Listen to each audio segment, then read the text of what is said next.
Honorable.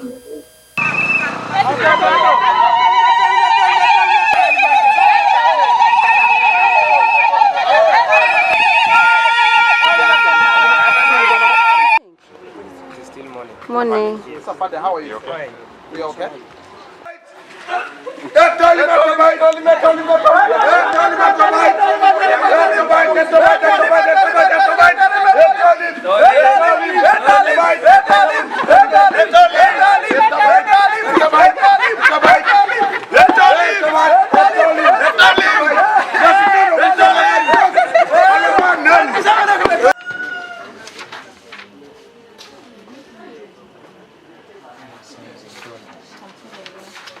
$1. I'm tired of you gonna share this.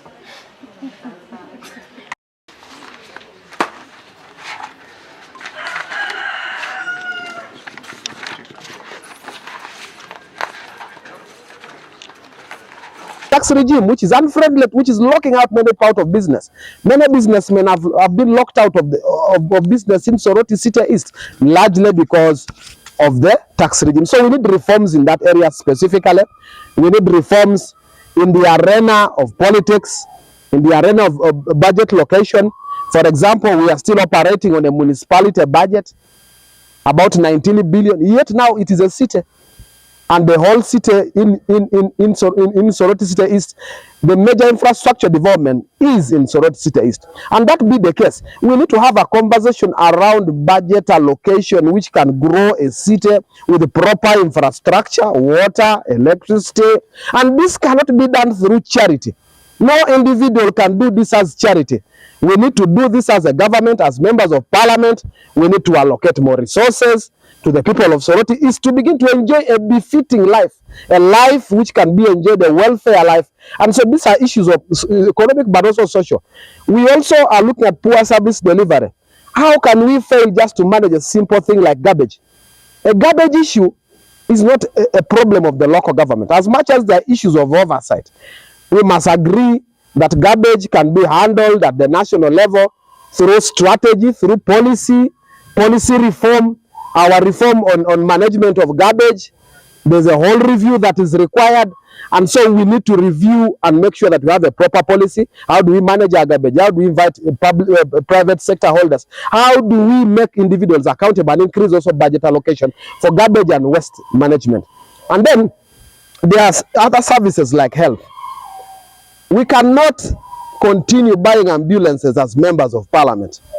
It doesn't make sense. We must push government to do its job. As far as I know, there must be a full reform in the health policy of Uganda. As of now, the NRM only promises that's basic primary health care. And so when you go to the regional referral hospital or an hospital, you do not expect more because high-end services have been given to the private developers. And so without a policy reform, we cannot change the status of the health in the Soroti East Division and even Uganda. So we need a reform in that policy. We need a reform in the education policy. As of now, the promise is primary, universal primary health, universal primary education. And because that is the only promise, for us as DF, we say we need a reform in the education policy to give parents an opportunity where it is heavier. University is heavier and upper education.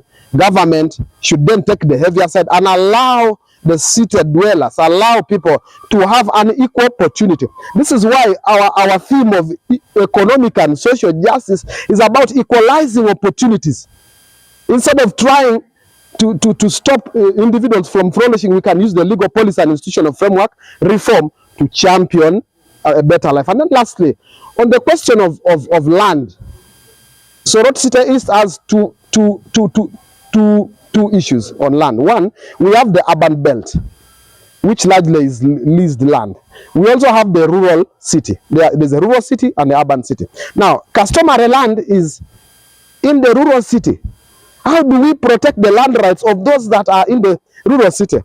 And because areas of Opuyo, areas of Achetigwe, Otatai, Aloet, and Aloet, those areas are the areas that need for us to champion land rights through a land reform, not coercing people to turn their land into a leasehold. You are customer, the land turning into a leasehold. So all these issues require that we negotiate at strategic level. They cannot be solved through private issues. So we need a legal policy and institutional reform. As a member of parliament, I will explore all opportunities to do that. And then, of course, these other auxiliary services that the community will be asking for burials and whatever, those are auxiliary. Those we do not even need to do them. Otherwise, I thank you, ladies and gentlemen. Thank you so much. My name is Pascal Amuriat. I'm the member of parliament candidate under Democratic Front. Our symbol is a tree, and we believe that we need to come under the shade and begin to discuss the future of this country. For God and my country. Emuria Koliai. Kumam Nyai.